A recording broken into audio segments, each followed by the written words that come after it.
Hey guys, it's Tanomic here with DNB Academy, and today I just want to take a quick look at resampling, why you might want to resample versus working in MIDI, and the kind of pros and cons of both.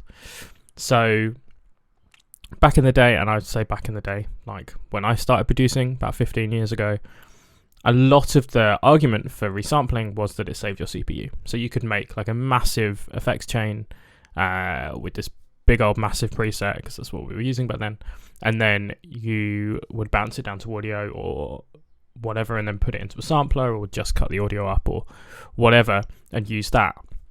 Nowadays with modern CPUs, the argument to bounce down to audio is kind of less prevalent. I appreciate, like, you know, there's a lot of people who still maybe struggle with CPU issues, and that is a bonus, but it's kind of less of a reason that I would do it now, and I think probably in 5-10 years time it absolutely will be a non-issue. So why do we still do it? So what we mean by resampling, to start with, is that I've got this serum patch here. There's no post-processing or anything. It's literally just, it's got some filter movement and stuff to it, but it's nothing too complicated. Now, if I was to kind of mess around with this, for example, we've got an F here, so let's just move over here and close the patch, and maybe move, just make that a bit shorter, and then move notes around, so something like that.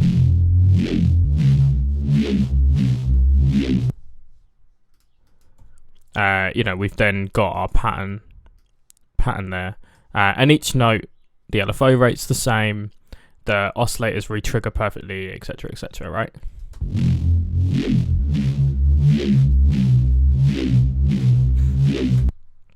And that sounds fine, there's no issues with that, and that may be what you're after, particularly if you're looking for synced LFO rates and things like that. Perfect, that's what you need. There's also a little bit of kind of phasing stuff that happens with the detune of the oscillators, especially if I reduce that unison. You can hear them, I mean, it's slightly kind of leveled out with the distortion and stuff, but the two waveforms are beating off against each other.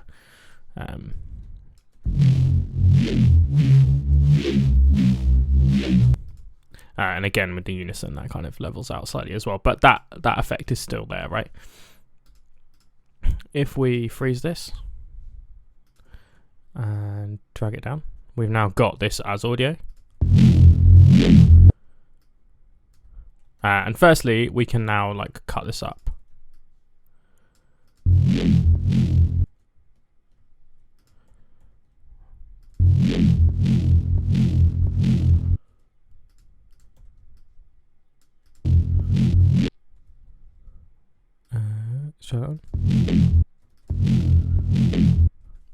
And start kind of messing around with stuff like that. You can even take shorter sections of it and start doing kind of things like that as well.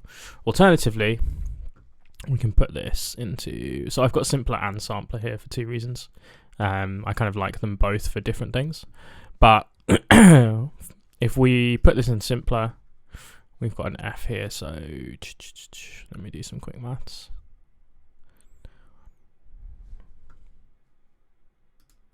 So we need to move it down 5. Where is that?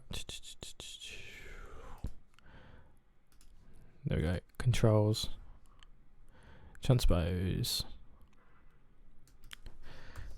Down 5. So now with this, if I play, you can kind of hear it then, but let me turn the volume up. Now if I play a higher note,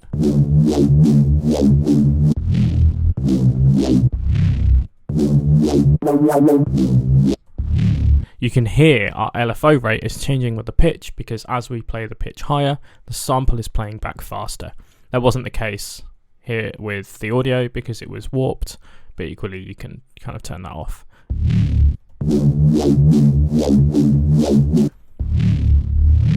And we can start adding a bunch of different things to this too. So if I maybe add a pitch envelope,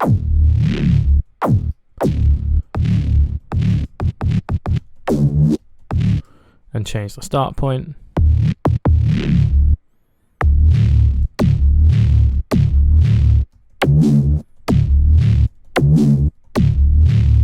That's obviously quite an exaggerated envelope, but we can also, if I type in a long note here, so let's just do a C and mute all of this.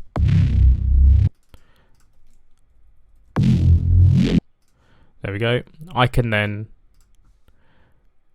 let's do that, automate the start position to change for each note. So let's just move this around. Let's turn that pitch envelope off as well. Add a bit of a tag to get rid of the click.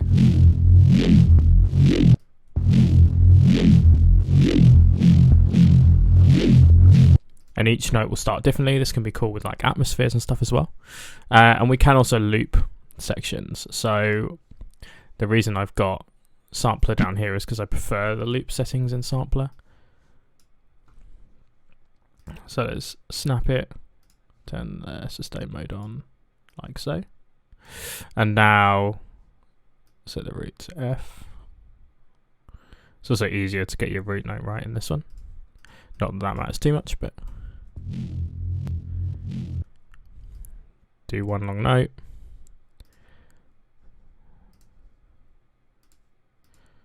And then where's the volume? There it is. And if we go into the sampler, we can create a little bit of a crossfade.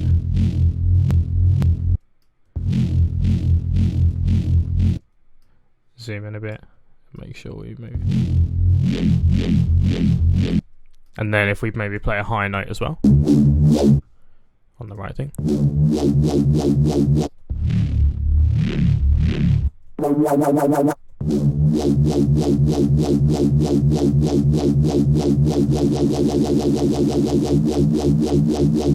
Anyway, I'll stop kind of messing around with it, but you can kind of hear how creative you can get instantly just off the back of that. Again, there's no processing on this, there's no editing, so we can, you know, take this and then add some sort of envelope following or filter movement or whatever to kind of accentuate any of the movement that's happening. But we've already created basically like a kind of new unique tone out of what we already had. Like that kind of thing. You could probably program that in Serum, but it's a lot harder to do. So to kind of summarize, if you're looking for synced LFOs or something to stick to the grid, or you're not sure on what you're going to program yet and you're kind of still editing, MIDI is great. And there's a lot more kind of flexibility to start the process off there. But as soon as you've got something concrete, there's so much you can do with MIDI beyond, you know, the kind of standard saving your CPU. Yeah, that you can get out of literally just using a simpler and sampler. Again, like pitch envelopes, you can loop samples, you can change your start point of the sample. There's different like variations as well. You can slice, which will go through and like find your transient points and cut them out. You can create envelopes and stuff as well. There's LFOs built into both simpler and sampler. This is obviously Ableton based, but if you were using anything else, like the same kind of rules apply. A lot of people use Contact for this, which is obviously universal. Yeah, so hopefully that was helpful. Any questions, let us know, and I'll see you in the next one.